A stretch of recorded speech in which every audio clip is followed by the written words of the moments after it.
Alors bonjour à tous, est-ce que déjà vous m'entendez bien au fond de la salle? Très bien. Alors on est réunis ce samedi en fin d'après-midi, donc merci d'être là pour assister à la table ronde sur le sujet « Le consommateur est-il dans une impasse ?» Donc moi je me présente, je suis Lucie Tamet et je suis vice-présidente de l'association Halte à l'obsolescence programmée. Donc il faut savoir que c'est l'association HOP, Halte à l'obsolescence programmée, qui organise ce forum de la durabilité. Pourquoi? Parce que l'association lutte contre l'obsolescence programmée depuis 2015 déjà. Alors voilà, nous on est là pour lutter, pour vous proposer des produits plus durables et plus réparables, avec comme objectif la défense des consommateurs, mais aussi la sensibilisation des consommateurs, des entreprises et des pouvoirs publics sur le sujet de la durabilité. Alors pourquoi cette table ronde? C'est parce qu'on s'est rendu compte que finalement, nous, les consommateurs, globalement, on est soumis à de plus en plus d'injonctions dans la société. Consommer plus durable, consommer moins, consommer mieux, consommer plus local, etc., etc. Donc de plus en plus, ça fait de nous ce qu'on appelle des consommateurs. Donc un consommateur, c'est quoi? C'est une personne qui va essayer d'être moins passive dans sa consommation, qui va souvent être plus informée, plus avertie et qui va essayer d'aller chercher de l'information pour consommer de manière plus éthique. Cependant, et de manière assez paradoxale, on a quand même beaucoup d'injonctions contraires, notamment la publicité qui va parfois nous contraindre ou nous pousser à acheter des produits alors que nos produits fonctionnent encore. Ça peut aussi être des problématiques d'argent. Voilà, on essaie de consommer mieux, mais on peut pas toujours se le permettre. Et puis on le voit bien en ce moment, en plus avec la guerre en Ukraine, les augmentations des prix surtout, on peut pas toujours consommer comme on le voudrait. Puis il y a aussi le sujet de l'information. Est-on toujours suffisamment informé pour bien consommer? Voilà, donc finalement, même quand on essaye de bien consommer, de consommer durable, on n'est pas toujours dans la possibilité de le faire. Et c'est le pourquoi de cette table ronde d'aujourd'hui. Donc la question qu'on va se poser, c'est malgré cette prise de conscience généralisée qu'il faut faire quelque chose, l'idée de faire sa part laisse-t-il place à de l'essoufflement, voire même du désabus, face à l'immensité des problèmes auxquels nous sommes confrontés? Donc nous, on a plusieurs invités qui nous ont fait l'honneur d'être présents aujourd'hui pour vous parler de ces sujets. Donc à ma gauche, on a Renaud Fossard, qui est délégué général de communication et démocratie, qui commencera ce tour de table. Dimitri Naxage et Valérie Guillard, que vous êtes tous les deux chercheurs. Alors sur deux disciplines, vous Dimitri, vous êtes plutôt chercheur sur les sciences comportementales liées aux éco-gestes. C'est ça, oui, environnement. Et Valérie, plutôt sur le marketing et comment on pousse les consommateurs à avoir des comportements plus éthiques dans le domaine du marketing. Et j'ai le plaisir aussi d'avoir à ma droite Régis Koenig de Fnac Darty. Donc vous êtes, si je me souviens bien, directeur de la durabilité. Entre autres. Vous repréciserez toute votre étendue de vos fonctions. Et j'ai le plaisir aussi d'avoir Geoffroy avec nous de Spareka. Vous êtes le dirigeant de Spareka.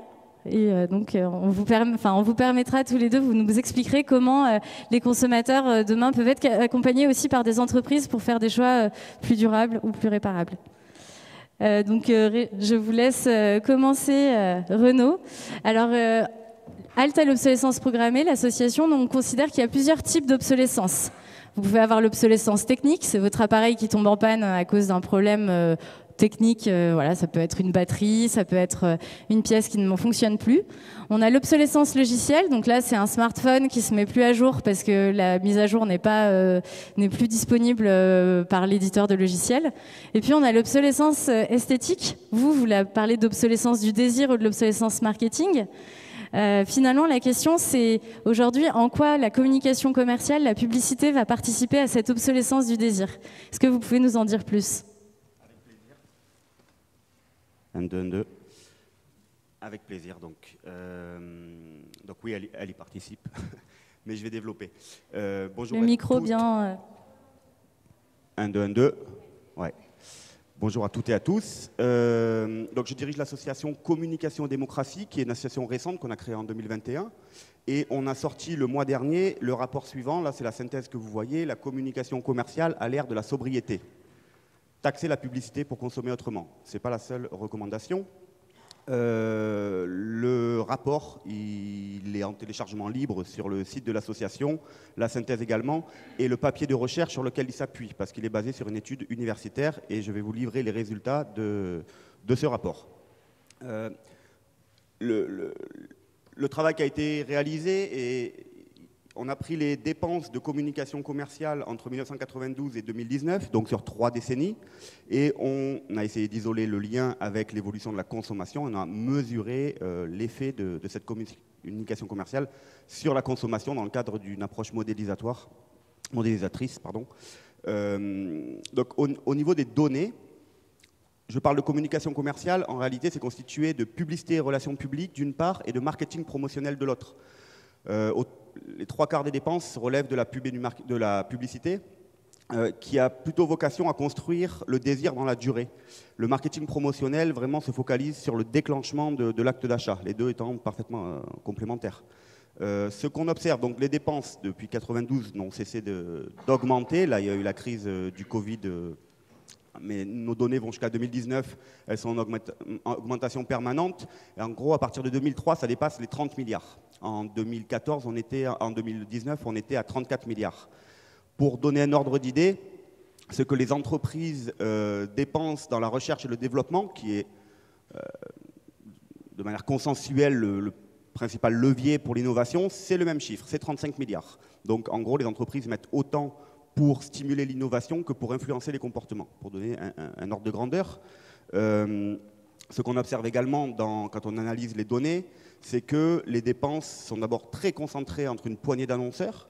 Vous en avez des dizaines de milliers, environ 60 000 sur le marché de la pub, bon, sur 4 millions d'entreprises, hein, donc c'est déjà une petite portion qui a accès au marché publicitaire. Mais sur ces dizaines de milliers, vous en avez 500 qui contrôlent les 2/3 du marché. Donc c'est extrêmement concentré entre les très grands annonceurs. Il y a 1/5 du marché qui est tenu par 31 annonceurs, ils font des campagnes moyennes à 150 millions. Donc c'est 150 millions investis dans de l'achat d'espace. Donc voilà, c'est très lourd, et par ailleurs, ça se concentre également sur des produits généralement sensibles, polluants ou néfastes pour la santé.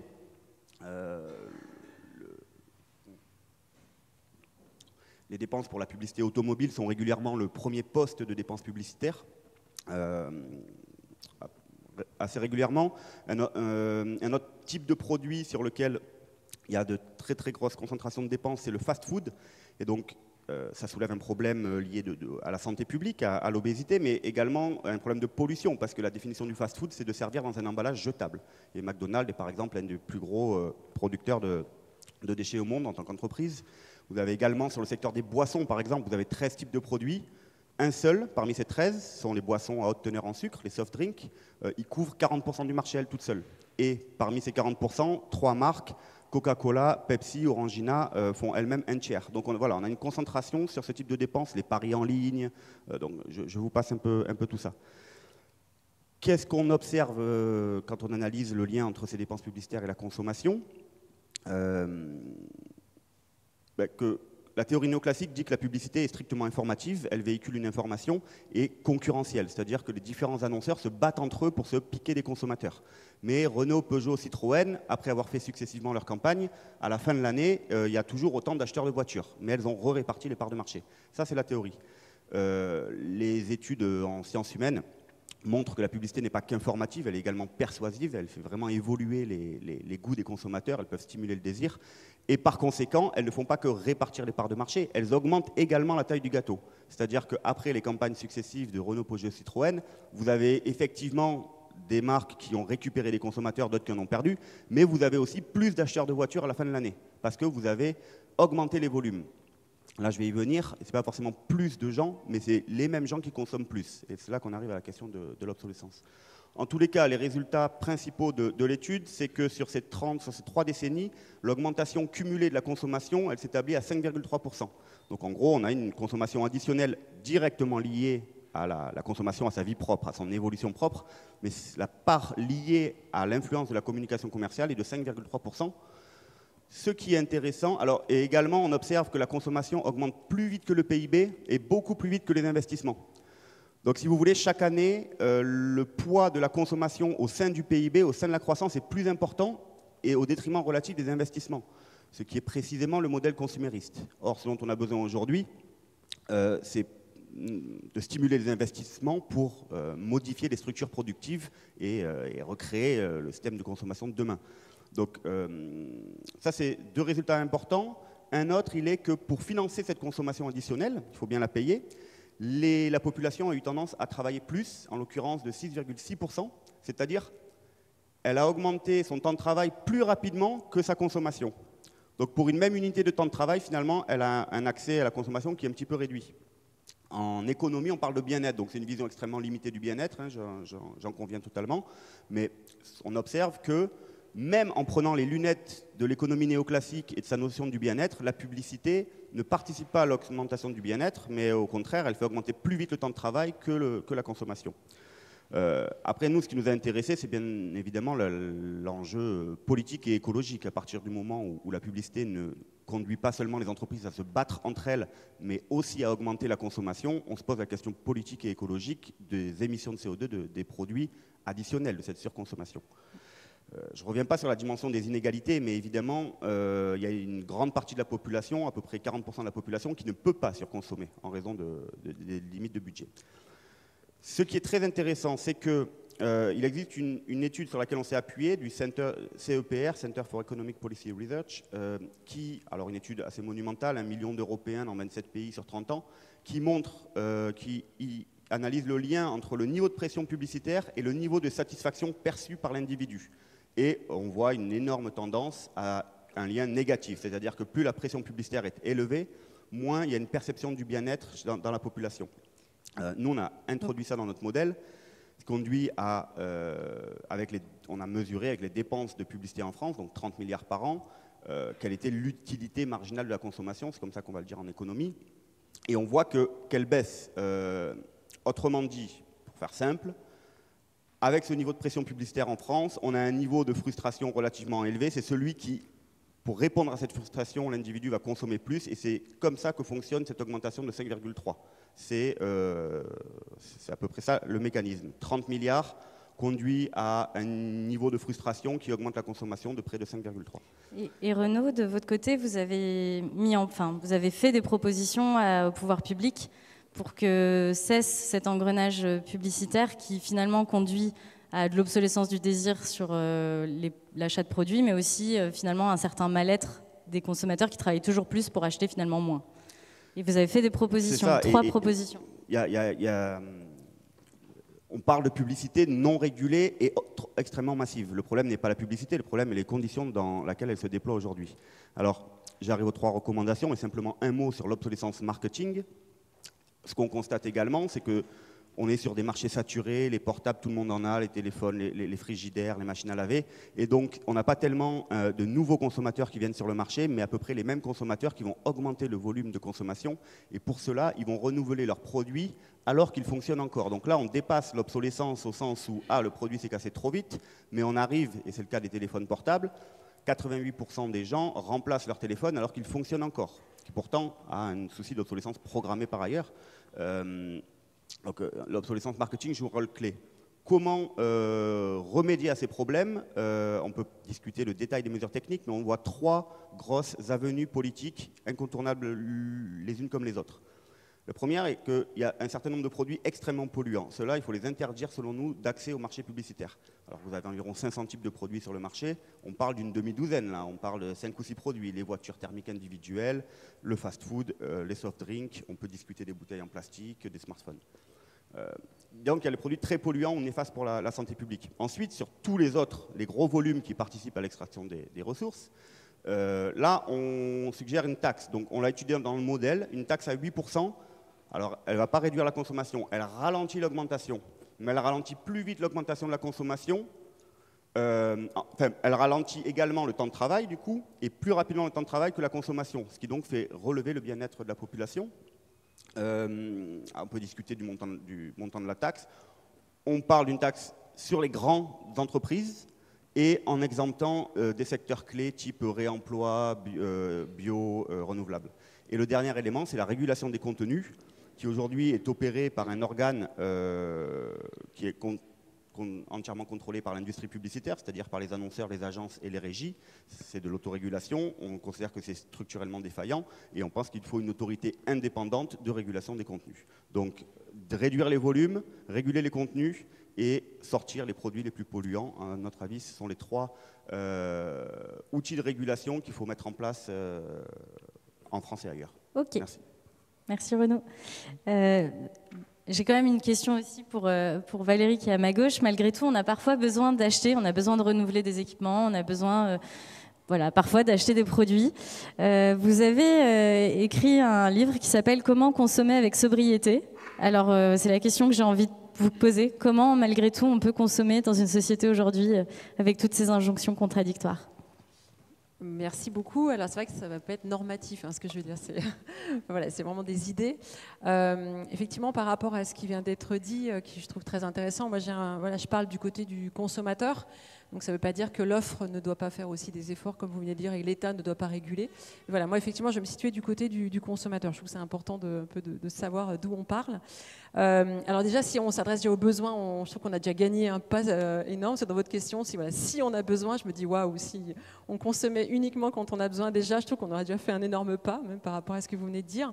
Moi, je pense qu'il y a vraiment 3 étapes qui sont importantes dans le cycle de consommation. C'est quand on consomme, on a vraiment une phase d'acquisition, on a une phase d'usage, on a une phase de dépossession. Et je pense que déjà, d'avoir cette conscience à chaque phase, de se dire, voilà, qu'est-ce que je pourrais effectivement faire si j'en ai besoin. Je pense que quand on découpe déjà par phase, c'est intéressant parce qu'on voit les pratiques émerger. Déjà, tout d'abord, dans l'acquisition, alors bien sûr, je ne suis pas là pour distiller des conseils, c'est vraiment des choses, des réflexions. Déjà, évidemment, se tourner vers la seconde main. Enfin, je dis évidemment, c'est peut-être pas évident justement pour tout le monde. Parce que nous, je sais qu'on a mené une étude avec notamment le Crédoc et Dauphine et l'ADEME, pardon. Et en fait, on voit bien que, alors je reprends juste mes chiffres parce que je ne sais pas par cœur, mais voilà, sachant par exemple le gros électroménager, votre machine à laver, votre réfrigérateur, si jamais on en a vraiment besoin, c'est-à-dire que si on ne l'a pas réparé, et là je ne vais pas aller sur le sujet de Régis parce que évidemment il connaît bien mieux que moi, il y a quand même 60% des consommateurs qui l'achètent exclusivement neuf, en fait, leur réfrigérateur, voire leur machine à laver. Donc en phase d'acquisition, si vraiment j'ai un besoin, et moi je pense que la question elle est extrêmement importante et elle est d'une complexité énorme, de savoir de quoi on a besoin, mais en fait c'est les besoins de quoi en fait.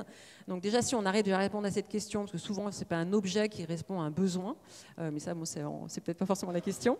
Voilà, donc en phase d'acquisition c'est le reconditionner. Ici on pourrait très bien faire un sondage. Qui a son téléphone portable qui vient du marché du reconditionné. Alors, c'est pas du tout... voilà, il y a une dame... quand même. Oui, mais en fait, ici, il y a quand même des gens aussi peut-être un peu convaincus. Mais en fait, on est peut-être une petite dizaine de personnes. J'ai pas eu le temps de compter. Mais en tout cas, voilà, c'est les premiers réflexes. Et moi, je pense qu'on n'a pas ces réflexes-là. Voilà. Ensuite, en phase d'usage, et là, encore une fois, Régis en parlera certainement, c'est est-ce qu'on a un objet qu'on pourrait réparer peut-être, et qui ferait très bien, effectivement, qui permettrait j'ai envie de dire, de nourrir ce besoin. Parce qu'en fait, souvent, on ne pense pas à ce qu'on a. D'accord ? On a tellement accumulé de choses, on ne sait pas où c'est, on sait très bien, alors il y a plein de théories en psychologie, la distance psychologique par rapport à un objet, par exemple. Dès qu'on n'a plus, un objet n'est plus saillant dans votre esprit, il est au fin fond de votre cave, eh bien, voilà, vous l'avez oublié, c'est assez simple, mais on n'a plus ce lien à l'objet. Donc déjà, allez revoir qu'est-ce qu'on peut avoir qui peut remplir au niveau du besoin, le réparer, d'accord ? Alors là aussi, la réparation, c'est un vrai sujet. Est-ce que je répare moi-même ? Je fais réparer, je suis un repair café. Ça pose beaucoup de questions, notamment la question du temps, des compétences, enfin, des questions qui sont extrêmement intéressantes et précieuses, je pense, aujourd'hui. Et puis voilà, et puis pourquoi pas la dépossession, c'est-à-dire juste aller voir son voisin s'il ne peut pas nous le prêter, aller voir quelqu'un si il n'est pas quelque part dans notre réseau. Et ça en fait, bien sûr, vous le pratiquez peut-être, mais je crois qu'on ne peut pas mentir là-dessus, ce n'est pas encore notre premier réflexe. Et le premier réflexe reste encore, je vais sur le marché du neuf. Oui, c'est vrai que dans l'un de vos ouvrages, vous évoquez la boulimie des objets. Moi, c'est un terme qui m'a marqué. Et vous parlez aussi de gaspillage. Et moi, j'entends parler de gaspillage uniquement pour l'alimentaire. J'ai trouvé ça assez surprenant de parler de gaspillage. Pourquoi pour vous parler de gaspillage quand on parle finalement de tous les produits qu'on a chez soi ? Alors c'est vrai que le gaspillage, je trouve que c'est un terme qui est très compliqué en fait à étudier parce que déjà c'est un terme qui est moralisateur. Si on dit voilà, et d'ailleurs qui nous culpabilise. Si on dit ah là j'ai gaspillé quelque chose, on n'aime pas trop se le dire.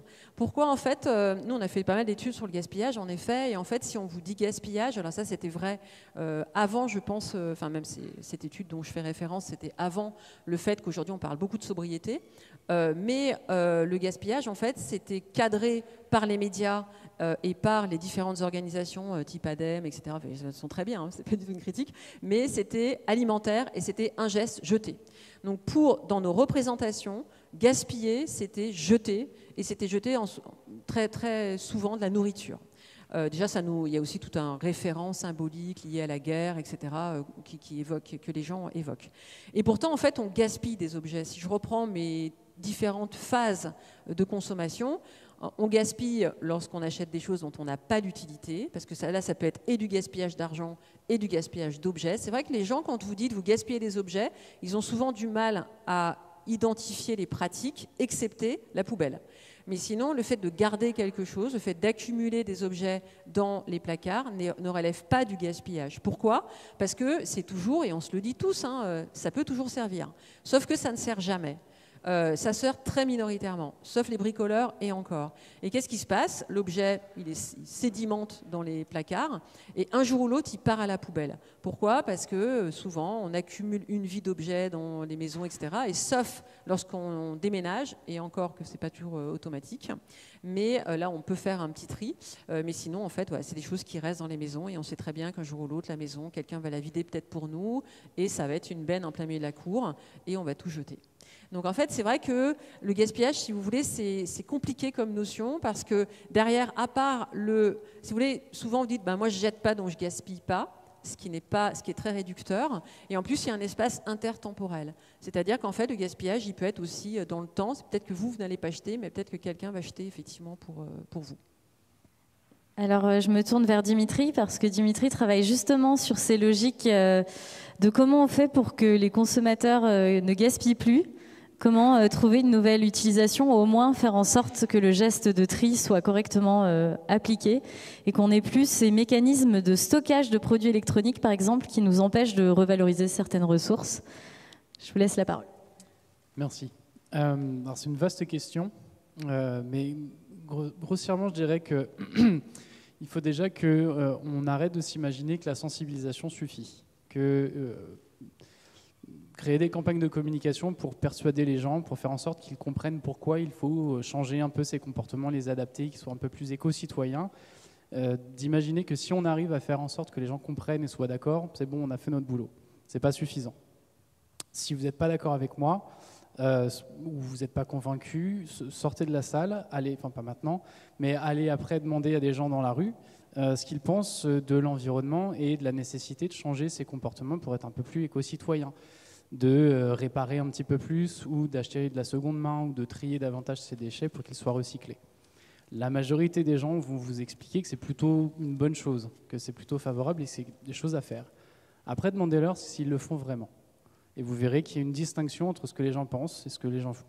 D'ailleurs, j'y pense, on n'a pas forcément besoin de sortir de la salle. Si on prend notre exemple, là, nous tous, je pense que je ne me trompe pas trop en disant qu'on est hyper sensibilisés sur les sujets de l'environnement et notamment des gestes éco-citoyens. Et pourtant, on peut se poser la question, est-ce qu'on fait attention à tous les objets qu'on achète ? Est-ce que leur impact est vraiment nickel sur le plan environnemental ? Est-ce qu'on trie tous nos déchets ? Est-ce qu'on n'a pas un déchet, par exemple un déchet électronique dans un grenier ou un lecteur DVD dans une cave, par exemple ? Je vise personne. Mais voilà, il faut d'abord qu'on prenne conscience que donc, la sensibilisation, l'information, ce n'est pas suffisant. Et on parle d'environnement, mais c'est en fait la même chose pour tous les types de comportements. J'ai des collègues qui travaillent, je fais partie d'un bureau d'études qui travaille donc sur les différents comportements et les sciences comportementales, et mes collègues travaillent sur la santé publique et également la vie citoyenne. Mais si on parle de manger 5 fruits et légumes par jour ou pas trop gras, pas trop sucré, pas trop salé, on est tous convaincus, on sait tous que c'est bien, mais est-ce qu'on le fait vraiment ? Non, et moi le premier. Et donc voilà, pour cette première partie, juste qu'on comprenne que si on s'arrête à convaincre les gens, ça ne suffit pas. Sinon, par exemple, il n'y aurait pas de médecins fumeurs. Voilà. À partir de ce principe-là, qu'est-ce qu'il faudrait faire pour changer réellement les comportements? Et c'est le but des chercheurs en sciences du comportement, plus largement comme Valérie en sciences sociales. Je dirais qu'il y a 3 choses. Donc on retrouve l'information. Il faut apporter l'information pour que les gens qui veulent changer leur comportement puissent avoir toutes les informations pour le faire. Si on parle de tri, de réparation, de réemploi, il faut que les gens sachent à qui s'adresser pour faire réparer un objet. Comment faire pour réparer un objet, ou aller pour acheter de la seconde main, par exemple. Donc ça, c'est l'information. Deuxièmement, je pense qu'il faut également de la sensibilisation. Il faut convaincre, toujours, parce que c'est important. Nous, on est très convaincus ici, notre petit comité, mais je pense que ce n'est pas forcément le cas de la majorité des individus sur la majorité des thématiques environnementales. Donc il faut toujours chercher à changer, à renforcer ce qu'on appelle les attitudes. Donc, en gros, la sphère des idées, ce que les gens pensent, les opinions. Et troisièmement, et ce n'est pas 1, 2, 3, c'est plutôt complémentaire, hein, troisièmement, il faut chercher à faire en sorte que les gens à qui on parle ne soient plus simplement spectateurs ou passifs, mais qu'ils soient acteurs. Et ça rejoint d'ailleurs le thème du consommateur, faire en sorte qu'il y ait une action effectuée par les individus. Alors, dans les sciences comportementales, il y a plein de leviers, il y a des centaines de possibilités pour engager davantage les individus. On n'a pas énormément de temps, donc je ne vais pas les énumérer, mais je vais vous donner un exemple. C'est une étude que je fais avec Écologique, donc il y a une partie dans la salle, qui est un éco-organisme qui s'occupe, entre autres, des déchets électroniques, des appareils de sport et de loisirs et des outils, des appareils de jardinage et de bricolage, entre autres, hein, j'ai bien dit. Tous les ans, ils organisent des collectes de proximité à Paris. Donc peut-être que c'est le cas pour certains d'entre vous. Ce qu'ils font, c'est que 2 fois par an, ils envoient des prospectus pour informer de la date et du lieu de collecte pour l'arrondissement. Ce qu'on a fait l'année dernière, c'est qu'on a profité de cette occasion pour faire une expérimentation scientifique. Donc on a divisé les arrondissements, donc quelques arrondissements d'un côté, d'autres arrondissements de l'autre. On a un groupe contrôle et un groupe expérimental. Pour le groupe contrôle, on ne fait pas grand-chose. On a envoyé un flyer sur lequel il y avait un QR code. En flashant le QR code, les individus avaient la possibilité de voir la date et le lieu de la collecte. C'est tout. Pour le groupe expérimental, le même flyer, le même prospectus avec un QR code quasiment identique, sauf que celui-ci a renvoyé les gens à une petite expérimentation en ligne qui leur proposait, dans un premier temps, de les accompagner, de faire le tour de chez eux pour que, pièce par pièce, ils puissent lister les déchets électroniques qu'ils ont. Pourquoi? Comme l'a dit Valérie, il y a une distance psychologique. Quand on ne le voit pas, quand c'est loin, on oublie qu'on a un objet, et c'est d'autant plus le cas pour les déchets, et notamment les déchets électroniques. Donc pour ce groupe expérimental, on les a aidés à faire le tour de leur logement, lister leurs déchets électroniques, déjà pour qu'ils prennent conscience qu'ils en ont, parce qu'on en a, et parfois on en a même beaucoup, et on l'oublie. Ensuite, on a usé d'un processus qui s'appelle l'implémentation d'intention. On leur a demandé ce qu'ils ont l'intention de faire avec ces déchets électroniques. On leur a proposé plusieurs dates parfois et un point de collecte. Et s'ils étaient d'accord et disponibles, ils pouvaient librement s'engager à venir. Voilà, donc c'est un petit formulaire sur Internet, tout simple, ça prend 5 minutes à remplir, on fait le tour de chez soi, on dit si on est là et on s'engage. Au niveau des résultats, on a fait des comparaisons entre 2020, donc avant l'expérience, et 2021, pour ces 2 groupes, notre groupe contrôle et le groupe expérimental. Pour le groupe contrôle, on a eu en 2020 1200 kg de déchets récupérés. En 2021, c'est tombé à 583.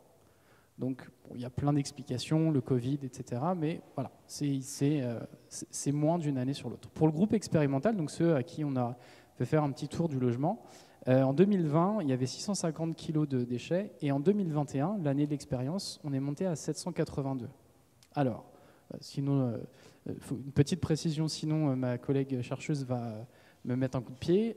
C'est une expérience sur le terrain. On est loin de maîtriser toutes les variables, tous les facteurs d'influence. Donc on ne peut pas tirer la conclusion de dire que c'est notre intervention qui a permis d'augmenter les chiffres de collecte. Par contre, c'est une expérimentation qu'on réitère encore cette année et probablement l'année prochaine. Et les chiffres vont quand même les tendances vont dans ce sens-là. Et on peut regarder par contre la littérature scientifique qui, elle, produit des études en laboratoire qui sont vraiment sérieuses, dont les résultats en tout cas sont concluants. Ce genre de processus aide à engager les individus. C'est ce que je vous disais tout à l'heure. Petite parenthèse, juste, toutes les études qu'on peut faire, et notamment avec Écologique, sont disponibles sur le site Écologique. Libre d'accès, la synthèse, le compte-rendu, la plupart du temps même les recommandations, les résultats et le matériel expérimental pour ceux que ça intéresse. Donc il faut aller sur le site d'Écologique pour voir les résultats de cette étude. Voilà. Donc Dimitri, vous nous avez parlé plutôt finalement du geste de tri, mais on n'a pas parlé du geste de réparation. Est-ce que vous avez des informations là-dessus ? On a quelques informations. Dans la littérature scientifique, il y a quand même beaucoup moins de recherches sur la réparation ou même le réemploi. On est quand même encore très focalisé sur le tri pour le recyclage, mais il y en a. Et d'ailleurs, c'est assez intéressant de voir que pour le réemploi comme pour la réparation, les freins sont quasiment les mêmes. Le premier frein qu'on retrouve, et ça vient d'un état de l'art, donc on a épluché 21 ans d'articles scientifiques portés sur ce sujet-là. Et on a également fait une étude de ce qu'on appelle des représentations sociales auprès des étudiants avec le réseau étudiant pour une société écologique et solidaire, le RESES. On a des résultats qui sont assez similaires entre l'état de l'art et notre étude. Donc pour à la fois le réemploi et la réparation, on a des freins qui sont identiques. Le premier, c'est le manque d'information. Donc voilà, on a des personnes qui ne savent pas comment acheter, où acheter en seconde main, ou comment vendre ou donner. Et également, surtout pour la réparation, ils ne savent pas à qui s'adresser pour réparer. Je pense qu'on va voir des pistes dans un instant. Comment est-ce qu'on lève ce frein ? Avec des campagnes d'information classiques, j'ai envie de dire. C'est le premier point que j'abordais tout à l'heure. Deuxièmement, on a des attitudes. Donc quand je dis attitudes, c'est ce que les gens pensent, des opinions, des avis.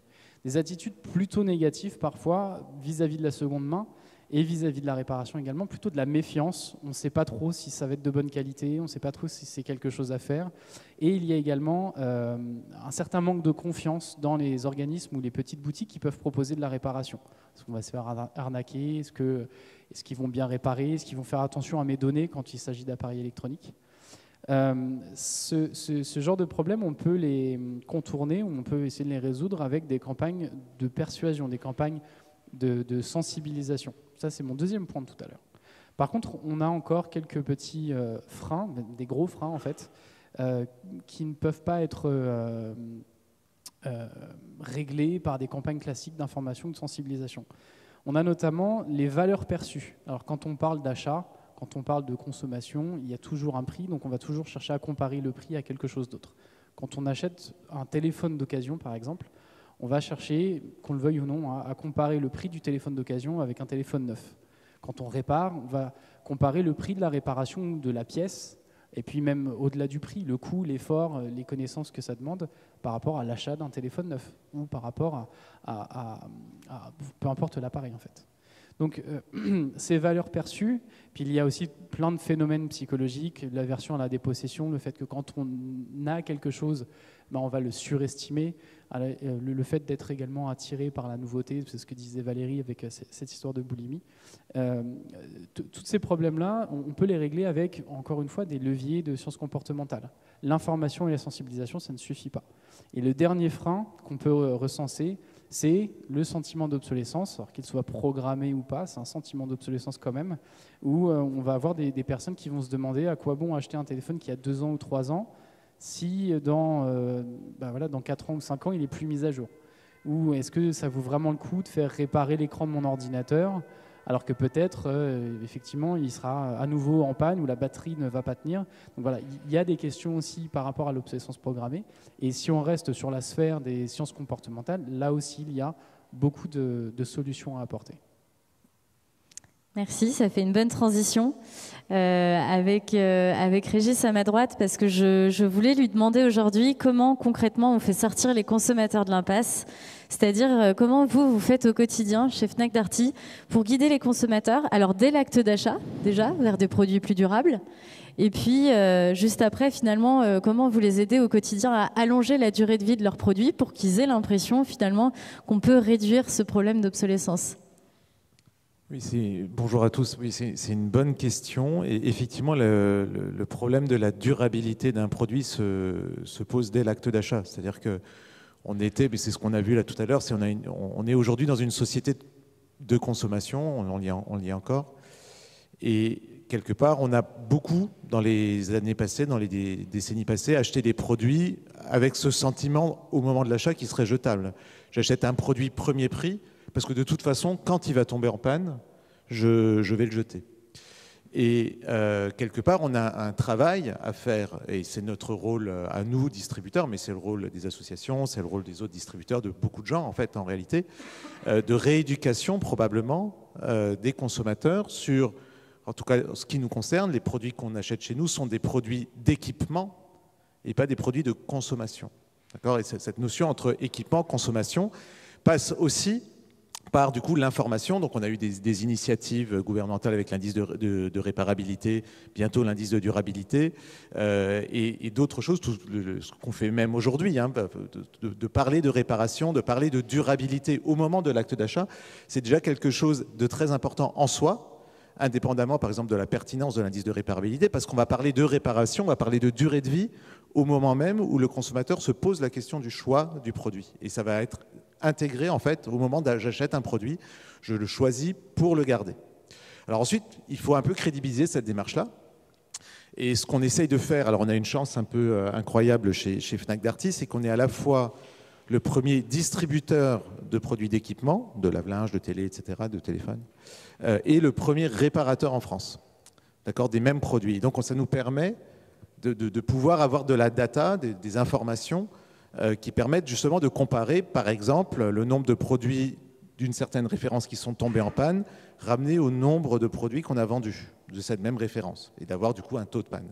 On est capable, sur tous ceux qui sont tombés en panne, ou en tout cas tous ceux qui ont été déclarés comme étant en panne, c'est pas tout à fait la même chose, c'est un peu technique, de voir sur ces produits-là combien on a réussi à réparer, de combien on a été obligé d'échanger ou de rembourser parce qu'ils étaient irréparables. Voilà. Et avec ces données-là, on utilise du coup ces données-là pour déjà nous travailler en interne, regarder les produits qu'il faut qu'on achète et qu'on vende. Et on a réussi, alors de manière un peu empirique, à construire un score de durabilité, d'accord, qui intègre ça, qui intègre une dimension fiabilité. Moins un produit tombe en panne, moins une référence tombe en panne, plus elle sera fiable. Et de réparabilité, c'est sur 100 produits qui sont tombés en panne, combien j'aurais réussi réellement à les réparer. Et donc avec ça, on crée un score de durabilité, et ce score de durabilité, on l'utilise de plusieurs façons. On l'utilise d'abord, chez nous en interne, c'est une information qu'on communique maintenant de manière extra-financière, qui est la durabilité des produits qu'on vend. On s'est fixé des objectifs nous-mêmes pour améliorer la moyenne, en gros, je raccourcis un peu, mais la moyenne de la durabilité moyenne des produits qu'on a vendus. Ça, c'est un objectif qu'on s'est fixé à nous-mêmes, mais pour travailler là-dessus, on a plusieurs autres outils. Le premier, c'est qu'on donne une partie de ces informations, on la rend publique, en tout cas là où elle est statistiquement fiable, à travers le baromètre du SAV, où on publie pour toutes les marques, toutes les catégories, les scores de durabilité avec le détail, hein, le prix des pièces détachées ramené au prix d'achat, la fiabilité, la réparabilité, marque par marque, catégorie par catégorie, sur l'ensemble des produits qu'on vend, sur les 12 derniers mois. Donc ça, c'est quelque chose qu'on réactualise. Et ce sont des données publiques? Et ce sont des données publiques. Ça vous cherchez sur Google ou n'importe quel moteur de recherche, hein, vous cherchez baromètre du SAV, vous allez tomber là-dessus, vous allez pouvoir savoir, par exemple, quelle est la marque la plus fiable en téléphone, quelle est la marque la plus fiable en lave-vaisselle, et le classement de toutes les marques. Et cet outil-là, alors, il est intéressant pour l'information des consommateurs, mais il est encore plus intéressant par l'impact que ça a sur les marques. Parce que ça influe finalement, comme toutes les marques, tous les constructeurs, toute l'industrie, tout le monde veut être premier. En fait, ça a une réelle influence en fait, sur l'éco-conception, la disponibilité des pièces détachées, parce que plus les pièces détachées, par exemple, sont disponibles longtemps, plus on gagne de points. Donc en fait, les marques ont essayé de grappiller des points là-dessus. Et puis on a aussi, du coup, on prend nous les produits qui ont pareil une base statistique fiable et qui ont les meilleurs scores, et on les met dans une sélection de produits qui s'appelle choix durable, qui sont dans chaque gamme de prix, en fait, le produit qui a la meilleure note, la meilleure score de durabilité dans cette gamme-là. Et tout ça, c'est basé sur les données réelles de notre SAV. Mais je reviens là-dessus, c'est même au-delà de toutes ces informations-là qu'on peut mettre à disposition du consommateur en sélectionnant des produits, qu'on met à disposition du grand public, qu'on met à disposition des marques. Le principal, en tout cas le premier, ce que je vois moi après 3-4 ans de pratique sur ces sujets-là, le principal levier qu'on a eu là-dessus, c'est de mettre vraiment ce sujet de durabilité présent au moment de l'acte d'achat pour que ce soit quelque chose qui soit ancré. Quand on achète un produit, on l'achète aussi pour qu'il dure. Merci. C'est très intéressant. Donc, on peut orienter le choix durable des consommateurs en magasin. Néanmoins, au quotidien, quand on a un produit qui tombe en panne, alors je m'adresse aussi bien à Geoffroy qu'à Régis, comment on fait pour lui permettre d'allonger la durée de vie des produits? Donc, bien sûr, il y a l'entretien, mais il y a aussi la réparation. Qui veut prendre la parole en premier?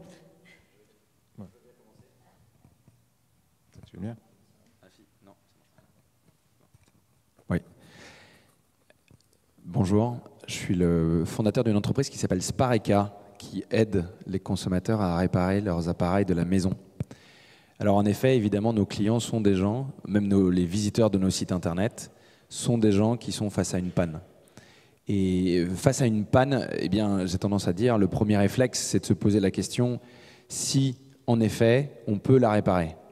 Et la réponse, majoritairement, est oui, on peut la réparer. Mais la plupart des gens sont dans un schéma où, en effet, ils sont dans un modèle où ils peuvent se dire ça va coûter cher, je ne sais pas si j'en serai capable, ou bien dans un modèle, c'est l'opportunité d'acheter quelque chose d'autre. Mais dans le fond, lorsque vous achetez votre véhicule, même si c'est un véhicule de seconde main, même si c'est un véhicule d'entrée de gamme, vous ne vous dites pas, lorsqu'il est en panne, je vais le jeter, je ne vais pas le réparer.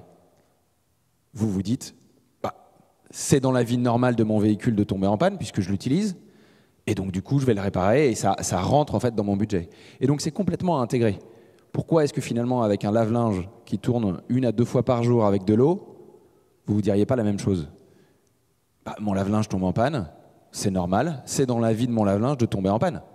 Alors évidemment, pour ça, il aurait fallu que pendant des années et des années, les fabricants, les distributeurs ne vous disent pas « attention, attention, si ça tombe en panne, peut-être qu'il faudrait passer par un professionnel parce que ça va être très compliqué, voire très dangereux, voire mortel, ou alors on ne fera rien derrière. » Mais force est de constater que cet ancien discours change. Hein, on a le leader qui nous parle de réparation depuis maintenant 3 ans. Et donc je pense qu'il faut rentrer dans un schéma qu'on connaît, qui est celui de se dire la panne fait partie de la vie de l'appareil. Et donc allonger la durée de vie de l'appareil, bien sûr, mais déjà prenons conscience que la vie de l'appareil ne s'arrête pas à la panne. Donc ça, c'est un premier point, c'est bien prendre conscience qu'une panne, c'est normal, ça va arriver, et donc il faut l'intégrer. Et une fois qu'on a intégré cet élément-là, ça devient à peu près évident qu'on ne va pas jeter son appareil ou le changer, parce que cette première panne arrive. Et les statistiques nous le disent, les statistiques de Darty d'ailleurs, la plupart des pannes ne nécessitent pas le changement d'une pièce détachée. La plupart des pannes, et nous on le voit, hein, nos clients qui viennent sur notre site internet et qui font un diagnostic en ligne, soit avec un technicien en visio, soit avec un chatbot qui va les orienter en posant des questions, les amène à identifier que, voilà, par exemple dans le cas d'un lave-linge, une petite pièce bloque une hélice, qu'une chaussette s'est coincée dans la durite. Donc la plupart des pannes ne sont pas des pannes mécaniques de changement de pièce. La plupart des pannes viennent d'un problème courant d'utilisation qu'on peut changer. Et donc, cette première étape, elle est de prendre conscience que finalement, ce n'est pas technique, a priori, une panne. Et puis après, vient en effet une deuxième étape qui va être celle de se dire, en effet, peut-être qu'une pièce est en défaut, et c'est normal finalement que une partie des pièces tombent en panne, puisqu'elles ont une durée de vie. Alors on pourrait imaginer avoir des pièces qui soient, pour reprendre un terme marketing, increvables, mais ça coûterait très cher. Et du coup, en fait, peut-être que pas tout le monde serait capable en fait, de s'offrir ces pièces-là. Donc du coup, on va sur des pièces qui ont une durée de vie. Et en fait, il faut comprendre aussi que la plupart des pièces électroménagères, alors ce n'est pas le cas pour des pièces d'électronique, voilà, des téléphones, c'est vrai, ce n'est pas vraiment le cas, mais même des téléviseurs, c'est le cas. Finalement, c'est comme un Lego. Et de plus en plus, en fait, parce qu'il faut réussir à rapidement monter les appareils, eh bien, les pièces se détachent les unes des autres. Donc, la réparation, c'est quelque chose de facile. Spareka, par exemple, accompagne des collégiens, des enfants de 11 ans en classe de 6e, pour leur montrer comment réparer un aspirateur, une théière, des manettes de jeu, et ils y arrivent sans aucun problème en suivant des pas à pas. Donc, il n'y a aucune difficulté à changer les pièces. Le moment délicat, et on en parlera tout à l'heure parce que c'est là où évidemment l'expérience joue, c'est le diagnostic de la panne. C'est Qu'est-ce qui se passe? Évidemment, vous avez votre écran de téléphone portable qui est rayé. Vous savez qu'il faut changer ou l'écran est cassé, vous savez qu'il faut changer l'écran. Si vous avez une flaque d'eau en dessous de votre machine, c'est moins direct. Et donc là, il y a beaucoup de pédagogie à faire, beaucoup de contenu à donner pour réussir à transformer le savoir-faire des techniciens, le savoir-faire des fabricants, qui jusqu'à présent ont gardé précieusement ça justement pour en faire un business de leur côté, le partager de sorte à ce que, de manière très didactique et très pédagogique, on puisse arriver à l'origine de la panne et la choisir, en effet, en son âme et conscience, en fonction de son portefeuille, du temps qui est consacré, des capacités qu'on aura à changer ou pas la pièce, de faire la réparation. Mais il faut garder en tête que 50-60% des pannes ne nécessitent pas de pièces détachées, donc la réparation c'est un petit peu de temps et c'est gratuit, que le reste nécessite une pièce détachée et que le prix moyen d'une pièce détachée c'est 30 €. Donc le plus dur, c'est de se lancer à réparer, en fait. Exactement, Oser. je pense que le plus dur, c'est d'accepter de se faire confiance. Ouais, je rajouterais, ce que tu dis, c'est intéressant, parce qu'en fait, acheter et vendre des produits réparables, durables, etc., c'est bien, mais encore faut-il les réparer quand ils tombent en panne. Ce n'est pas parce qu'un produit est réparable et qu'on le répare. Voilà. Donc il y a ce sujet du réflexe. Et tous les freins là, que vous évoquiez tout à l'heure, hein, les freins à la réparation, il y a un frein psychologique, on n'a pas envie de réparer soi-même, on ne fait pas confiance aux réparateurs, et Dieu sait si il y a pu y avoir des abus par le passé là-dessus. Enfin, je veux dire, il faut le dire. Et donc du coup, la question, c'est comment est-ce qu'on arrive à lever ces freins-là. Donc on y va à travers l'éducation. Effectivement, c'est pas compliqué. En général, c'est ce que dit Geoffroy, hein, c'est que c'est pas compliqué de réparer. Alors ça demande quand même de la formation, il y a des choses un peu techniques, etc. C'est pas dangereux non plus. Hein, ça me fait beaucoup rire parce que on accepte sans problème de changer soi-même son pneu de voiture, alors que si on ne le remonte pas bien, on a vite fait d'avoir un accident. Hein. Alors qu'avoir un accident avec son lave-linge, quoi qu'on dise, c'est pas très compliqué. Par contre, il y a une vraie difficulté d'accès à la documentation. Nous, on a une chance, hein, on est en relation avec toutes les marques, donc on a accès à tout, à toute la documentation, toutes les pièces, tous les logiciels, etc. Mais si vous essayez de le faire chez vous, c'est pas possible encore, en tout cas pas pour toutes les marques. Et ça, c'est un vrai combat qu'il faut qu'on mène tous ensemble, parce que nous, on pense que la réparation, le droit à réparer, ça doit être quelque chose de vraiment universel. Il n'y a pas de raison, quand on possède un produit, qu'on ne puisse pas le réparer. Et après, effectivement, vous pouvez faire appel à un professionnel ou vous pouvez le faire vous-même. Moi, j'ai des amis qui ne savent pas accrocher un tableau au mur. Bon, on ne va pas leur demander d'ouvrir leur lave-vaisselle, quoi. Donc, le vrai truc là-dessus, c'est sur la réparation, comment on fait pour lever les freins. Donc, les freins, le premier frein, c'est le prix. Le deuxième frein, c'est la confiance. C'est-à-dire la confiance à la fois dans le réparateur et dans le fait que ma réparation va tenir. Ça, je vais réparer, je vais investir du temps, etc. Est-ce que ça ne va pas retomber en panne? Et face à ça, donc, c'est des questions qu'on s'est posées. Historiquement, on a des extensions de garantie, mais l'extension de garantie, c'est 5 ans. Donc un lave-vaisselle qu'on garde 5 ans, ce n'est pas très durable non plus. Donc c'est pour ça qu'on a lancé un abonnement à la réparation pour essayer de lever ça. Ça s'appelle l'Artimax, qui pour 10 € par mois, donc on pourrait dire c'est cher, mais quand vous ramenez ça, par exemple, à 6 appareils que vous avez chez vous, gros électroménagers en moyenne, ça revient à 1,50 € ou 1 €, 1,50 € par mois par appareil, qui couvre toute la réparation de manière illimitée. C'est-à-dire que si votre appareil tombe en panne, on va réparer les pièces et un technicien de chez Darty va venir réparer les pièces et la main-d'œuvre, tout. Et s'il retombe en panne le mois d'après parce qu'on s'est trompé dans la réparation, parce qu'il n'est pas fiable, on va revenir et vous n'aurez rien à payer de plus. Et ça va couvrir les appareils que vous avez achetés chez nous, les appareils que vous avez achetés ailleurs aussi. Donc, c'est une des solutions. C'est-à-dire comment est-ce qu'on fait pour lever les freins. Là, on a fait un truc de ce qu'on appelle du design thinking, c'est on a regardé les freins, on a essayé de trouver une solution qui n'est pas une solution pour 100% des gens, mais qui permet de lever une partie de ces freins-là pour favoriser la réparation et qui a quand même du succès parce qu'au début d'année, on avait 500 000 Français qui étaient abonnés à ce service de réparation. Ça progresse tous les mois. Vous ne pouvez pas passer dans un magasin Darty sans qu'on vous propose ça, de toute façon. Donc, et ça a une conséquence assez incroyable sur la réparation. On voit que moi je travaille chez Darty depuis 15 ans, la réparation, d'une année sur l'autre, en nombre de réparations, ça n'arrêtait pas de baisser. Et là, depuis 2019, ça réaugmente à une vitesse vertigineuse, à tel point qu'on n'arrive pas à recruter suffisamment de techniciens pour faire face à la demande. Donc ça montre bien que quand on lève ces freins-là, les gens sont prêts à réparer, mais il faut lever les freins qui permettent de faire ça. Donc voilà, donc, il y a plusieurs solutions. Je pense pas que je suis persuadé que c'est une bonne solution, mais ce n'est pas une solution qui convient à 100%. Il y a l'autoréparation, ça doit être un réflexe aussi. On doit pouvoir réparer les produits qu'on a. Je ne comprends même pas que ce ne soit pas possible. Voilà. C'est pas très compliqué, c'est pas forcément pour tout le monde non plus. Mais voilà, il y a ces solutions-là. Et après, peut-être que si on peut embrayer, hein, il y a autre chose, c'est qu'il faut que les produits ne tombent pas en panne.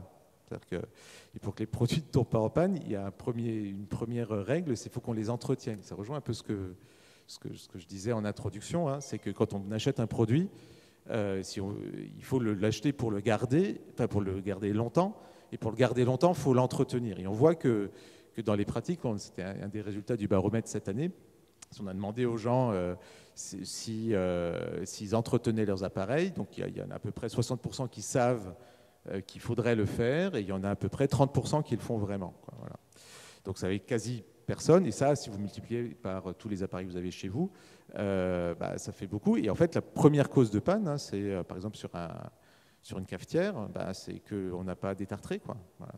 Ça paraît bête comme ça quand je le dis, mais c'est pas si bête que ça, parce que, un, il faut le faire, et puis deux, c'est pas toujours facile à faire. C'est-à-dire qu'on voit que si on n'a pas gardé tous les modes d'emploi, si on n'a pas la liste de tous les trucs, et ça c'est un de nos prochains combats, parce je crois qu'on a plus de 100 appareils, c'est l'ADEME qui disait plus de 100 appareils chez nous, donc si on doit se souvenir de tout entretenir, quel moment il faut entretenir etc., les appareils qu'on a chez nous, c'est très complexe en fait. Et donc il faut qu'on trouve des moyens, j'ai pas la solution, de persuader les constructeurs de rendre l'entretien et la maintenance des appareils plus facile. Puis il faut aussi qu'on trouve des moyens pour aider nos clients, mais d'une manière générale les consommateurs, à avoir les bons gestes qui permettent de faire ça. C'est-à-dire, une panne finira par arriver, ça c'est sûr. C'est-à-dire que les produits à vie éternelle, ça n'existe pas, ou ça serait beaucoup trop cher à fabriquer. Par contre, retarder la première panne, c'est possible, si on fait un bon entretien. Et puis ensuite, quand ça tombe en panne, il faut qu'on puisse tous les réparer. Ok, merci. Donc en gros, entretenir son appareil, c'est la base déjà pour qu'il ne tombe pas en panne. D'après vos deux constats, finalement, l'entretien, c'est le premier pas vers la durabilité. Et j'avais quand même une question, peut-être plus pour Geoffroy, pour conclure. Finalement, est-ce que vous pensez qu'un modèle où le consommateur serait toujours en mesure de réparer lui-même ses produits, c'est possible, c'est envisageable? Ou est-ce que on en est quand même loin encore? Alors non, je pense que ça reste envisageable. En tout cas, nous, c'est comme ça qu'on le conçoit. Par contre, en fait, il faut aussi être conscient des limites de chacun, à la fois en termes d'outillage.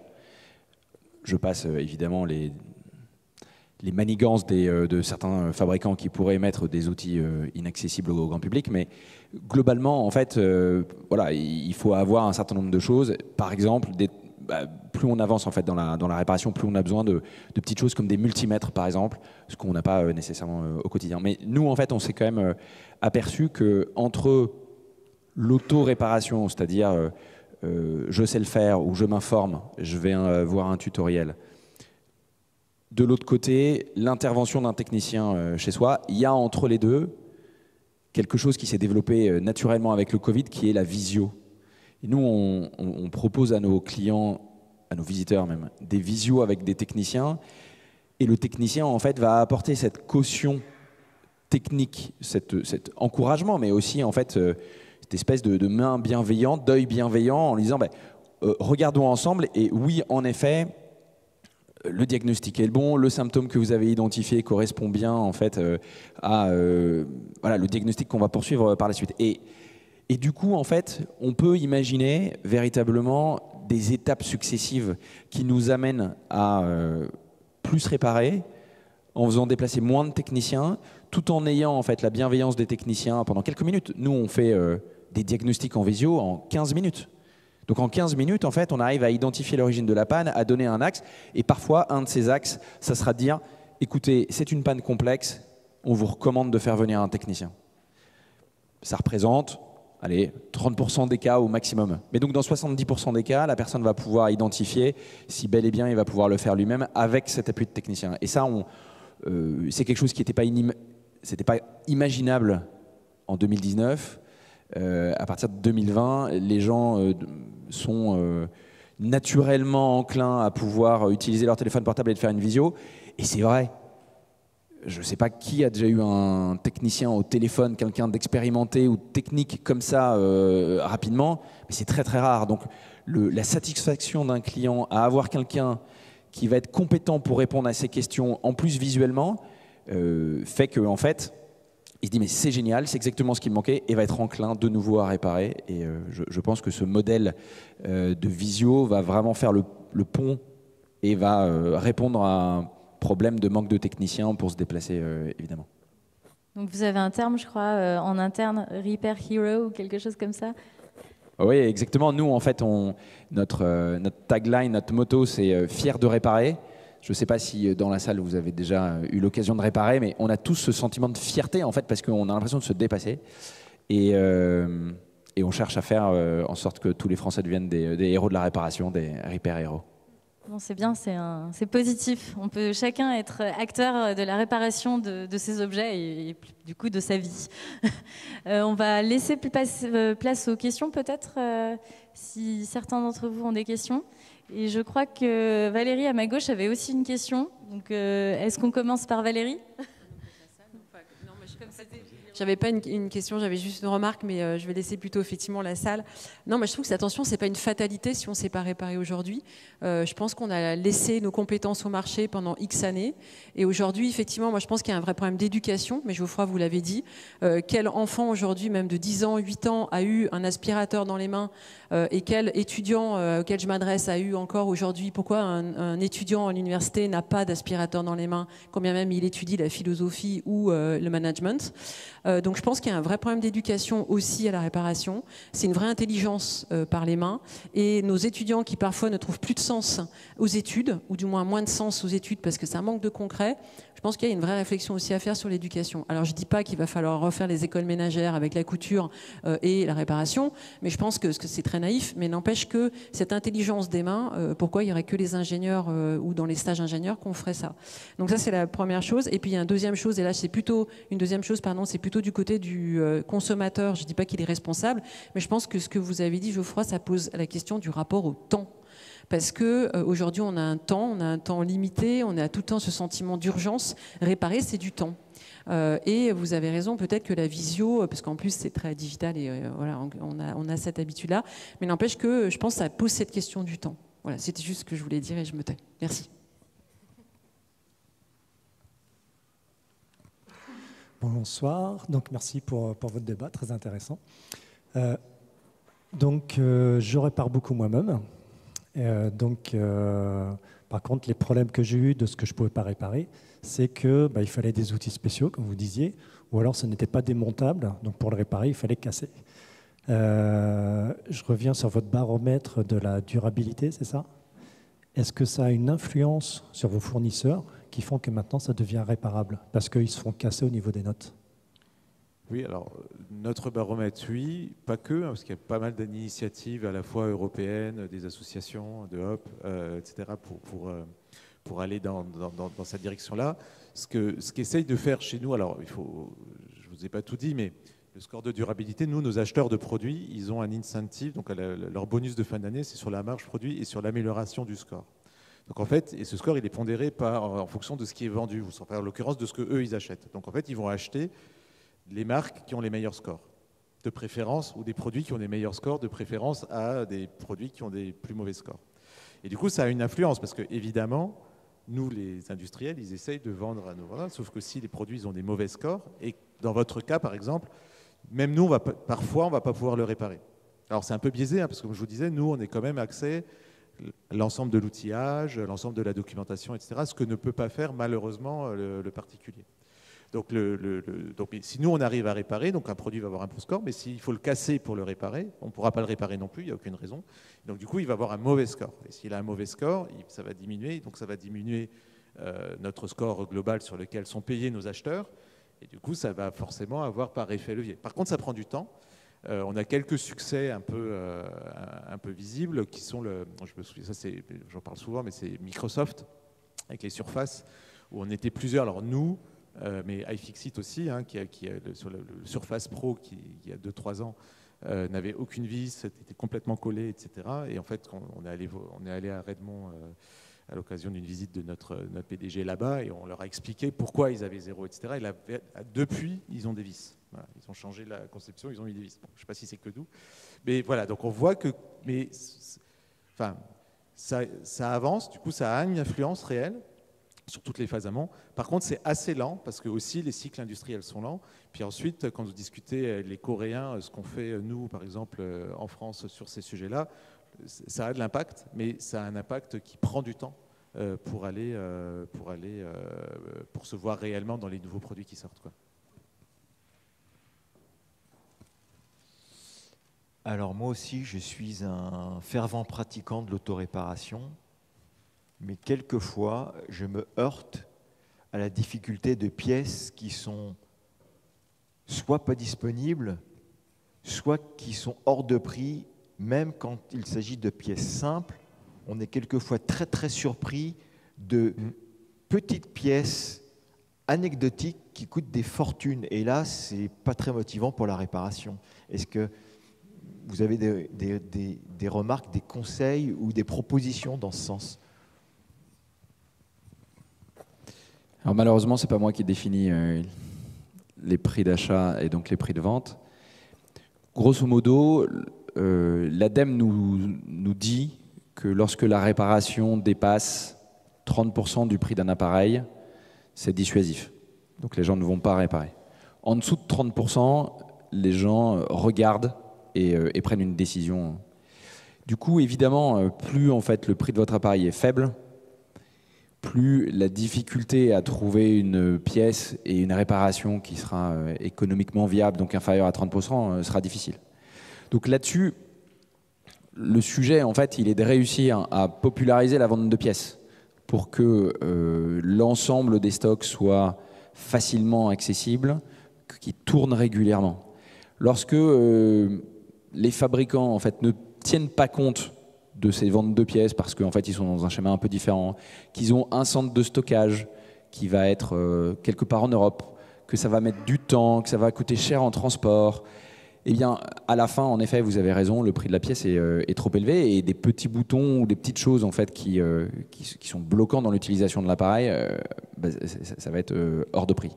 Donc là-dessus, moi, j'ai pas beaucoup d'autres conseils que d'essayer, en fait, premièrement, de mettre la réparation, comme le fait Darty, au niveau marketing, c'est-à-dire les fabricants ont intérêt à ce que finalement il y ait un prix de réparation faible.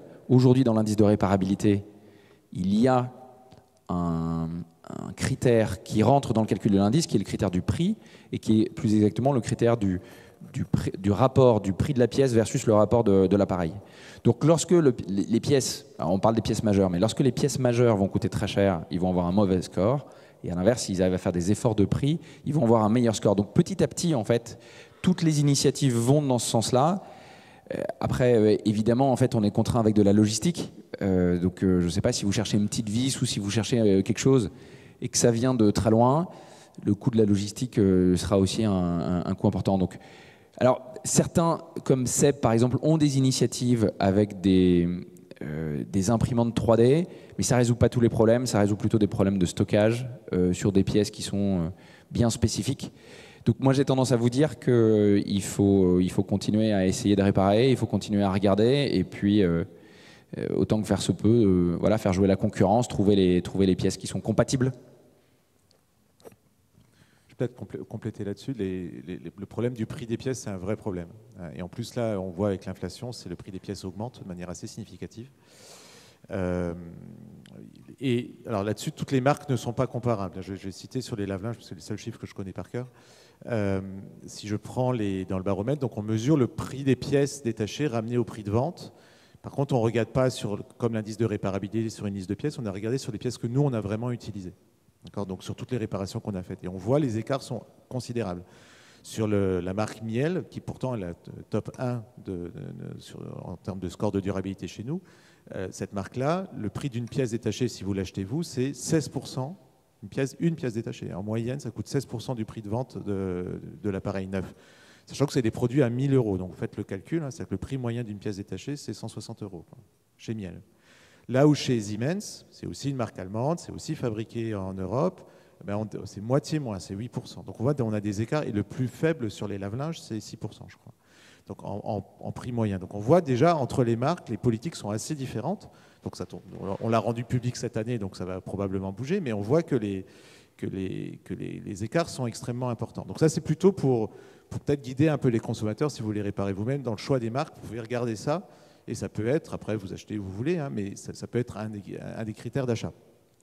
Et après, peut-être pour compléter ce que disait Geoffroy, je pense qu'on a un défi industriel sur le sujet des pièces détachées, parce que quand on voit les cycles de renouvellement des produits, d'accord, donc on voit les gammes de lave-linge, par exemple, sont renouvelées tous les 18 mois à peu près. Sur les smartphones, c'est tous les ans. Il y a un nouvel iPhone tous les ans, en gros. Sur les ordinateurs, c'est tous les 6 mois, voire moins. La durée de commercialisation chez nous d'un ordinateur, c'est entre 3 et 6 mois. Et donc, ça veut dire que les pièces détachées sont souvent conçues ou produites au moment où on fabrique les produits d'origine. Donc, on fabrique les produits, on fabrique quelques pièces détachées pour les réparer plus tard. Et ensuite, avec des rotations très grandes, si on n'a pas des pièces compatibles, si on n'a pas de la compatibilité entre pièces, etc., ça devient très dur et ça coûte très cher de garder des pièces dans la durée, pièces dont on ne saurait même pas si elles seront utiles. Et donc ça, on rejoint les sujets un peu d'éco-conception, et il faut vraiment qu'on se pose la question industriellement, c'est comment est-ce qu'on fait pour peut-être standardiser plus les pièces. C'est-à-dire, en vrai, les pompes de vidange sur les lave-linges ou sur les lave-vaisselle, pourquoi est-ce qu'on a tellement de sortes différentes? Pourquoi ce n'est pas une seule référence qu'on va utiliser, même si on fait des renouvellements, etc. Comment est-ce qu'on rend les produits plus modulaires, etc., pour mutualiser entre plusieurs générations d'appareils les mêmes pièces? Voilà. Et ça, on n'est pas du tout configuré comme ça. Si vous allez en Chine, voir une usine de fabrication, moi je l'ai fait parce qu'on a nos marques propres à nous, on voit bien qu'ils achètent les pièces, ils construisent, ensuite ils ont un stock de pièces qu'ils mettent de côté, et puis c'est fini, quoi. Et donc la question de reproduire les pièces plus tard, 3 ans, 4 ans après, qui fonctionnait sur un lave-linge qui a été vendu 3 ou 4 ans avant, c'est une question qui industriellement, aujourd'hui, n'est pas possible. Et donc pour résoudre définitivement ce problème, il faut qu'on se repose vraiment ces questions d'éco-conception, de comment est-ce qu'on fait les cycles d'appareils pour que finalement le cycle de vie de la pièce détachée s'inscrive dans la durée. Bon, et ça, c'est un chantier qui, je pense, est devant nous et on en voit juste le tout petit bout. Merci. J'ai une question sur les pièces détachées, ou plutôt sur le recyclage des D3E, parce que c'est aussi une source de pièces détachées. Un appareil qui ne serait pas réparable, il peut servir à en réparer d'autres. Et donc, c'est plus de la pièce détachée qui est neuve, mais c'est de la pièce détachée d'occasion. Et on sait que sur le marché automobile, ça fonctionne plutôt très bien. On a facilement accès à des pièces auto d'occasion, parce que les automobiles à la casse, il y a plein de choses qui sont encore en état. Donc j'ai entendu, il me semble qu'il y a eu des initiatives dans l'électroménager de fabricants qui conservent quand on leur demande, quand on leur rapporte des appareils pour réparer, eh bien ils en gardent en stock qui sont en panne et qui peuvent servir à réparer d'autres. En tout cas, moi je suis de Paris 5e et il y a un fabricant, il y a un vendeur un réparateur d'ordinateurs. Et eux, ils ont carrément une pièce à l'étage où ils stockent plein d'ordi, mais vraiment récents, donc moins de 5 ans. Et ça leur sert à réparer certains autres ordinateurs. Oui, alors c'est... je vais te laisser répondre parce que c'est quelque chose que tu connais bien aussi. C'est quelque chose qui commence à se développer, effectivement. Sur le prix, alors la différence entre l'électroménager, les produits d'équipement et les voitures, c'est justement le prix du produit, enfin le ratio entre le coût de démontage, c'est du coût humain, c'est du temps humain, donc pour démonter, classer les pièces détachées, etc., et le coût de refabrication d'un nouvel appareil. Voilà. Et c'est un des drames, je dirais, de l'économie circulaire, qui est que c'est une économie qui est très...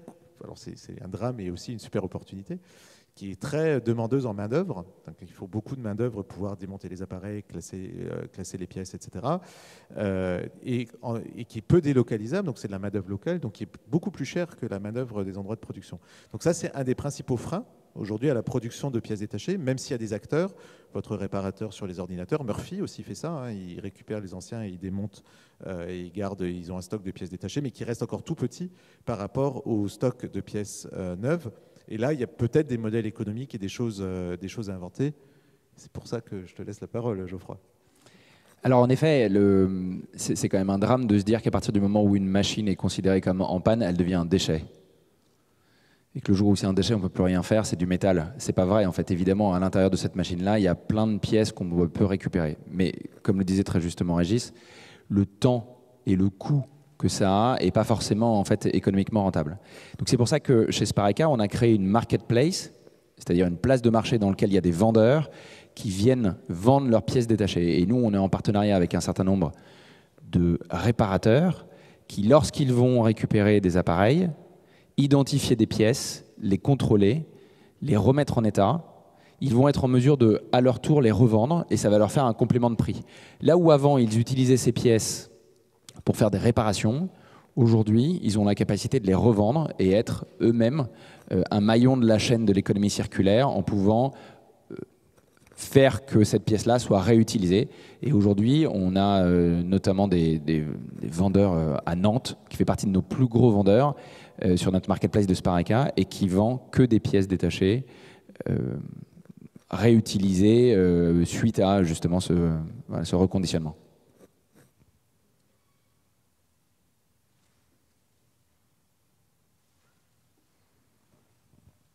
Ok, je crois qu'on a un peu dépassé l'heure, donc on va s'arrêter là. Merci pour vos questions et d'être restés jusqu'à cette fin de journée.